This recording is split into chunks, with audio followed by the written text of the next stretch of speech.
বিশ্ব স্বাস্থ্য সংস্থার নির্দেশনা অনুযায়ী সর্বোচ্চ ২৪ ঘন্টা সময়ের মধ্যে এসব মেডিকেল বর্জ্য অপসারণ ও ধ্বংস করার নির্দেশনা থাকলেও তা বরাবরই উপেক্ষিত। ফলে এসব বর্জ্য অপসারণের সঙ্গে যারা কাজ করেন তাদের যেমনি মারাত্মক স্বাস্থ্য ঝুঁকি রয়েছে, ঠিক তেমনি এসব বর্জ্য পরিবেশের উপর বিরূপ প্রভাব ফেলে। পর্যাপ্ত লোকবল সংকট এবং যথাযথ কর্তৃপক্ষের নজরদারির অভাবে এসব বর্জ্য দিনের পর দিন ডাস্টবিন কিংবা ভাগাড়ে পড়ে থাকে।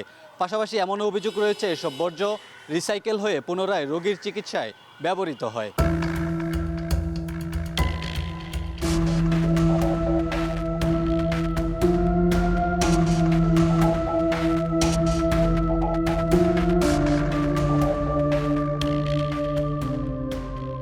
২০০৮ সালে মেডিকেল বর্জ্য নীতিমালা প্রণয়ন করা হলেও তা আটকে আছে কাগজে কলমে। নীতিমালায় অন্যতম শর্ত ছিল মেডিকেল বর্জ্য পুড়িয়ে ফেলতে থাকতে হবে নিজস্ব ব্যবস্থাপনা, সঙ্গে আবশ্যিক জীবাণুমুক্তকরণ প্রক্রিয়া।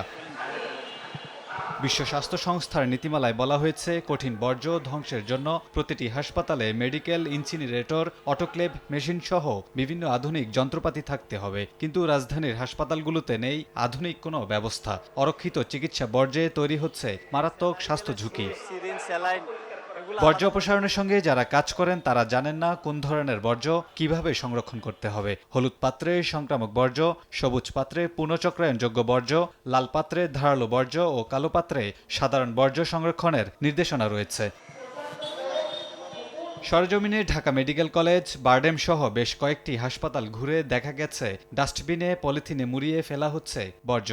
ঢাকার ২ সিটি কর্পোরেশন এবং সাভার ও নারায়ণগঞ্জ এলাকার সরকারি বেসরকারি হাসপাতাল থেকে দৈনিক ১২ থেকে ১৫ টন মেডিকেল বর্জ্য উৎপাদিত হয়। স্বাস্থ্য ঝুঁকি জেনেও জীবিকার তাগিদে পরিচ্ছন্নতা কর্মীরা এসব বর্জ্য অপসারণে বাধ্য হন। হাতে লাগে, পায়ে গুতা লাগে, সিরিজের এটা মেনটেন করে করতে হবে, সতর্ক হয়ে কাজ করতে হবে। মেডিকেলের যে হাত পাও কাটাগুলা, এগুলো সব আমাদের প্রিজম বাংলাদেশ।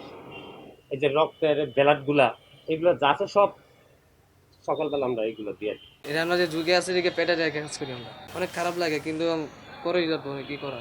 টিআইবির নির্বাহী পরিচালক ডক্টর ইফতেখারুজ্জামান বলেন, মেডিকেল বর্জ্য নিয়ে যে নীতিমালা রয়েছে বাস্তবে এর প্রতিফলন ঘটেনি। দায়িত্বশীলদের কর্তব্যে অবহেলা ও জবাবদিহিতার অভাবকে দায়ী করেন তিনি। মেডিকেল বর্জ্য বা চিকিৎসা বর্জ্য এটা পরিবেশ স্বাস্থ্য ঝুঁকি এবং বাস্তব মানুষের নিরাপত্তা ঝুঁকি। সংশ্লিষ্ট প্রতিষ্ঠানগুলোর মধ্যে যে সমন্বয়, সহযোগিতা, সচেতনতা, ক্যাপাসিটি বিল্ডিং, সেগুলো কিছুই হয় নাই।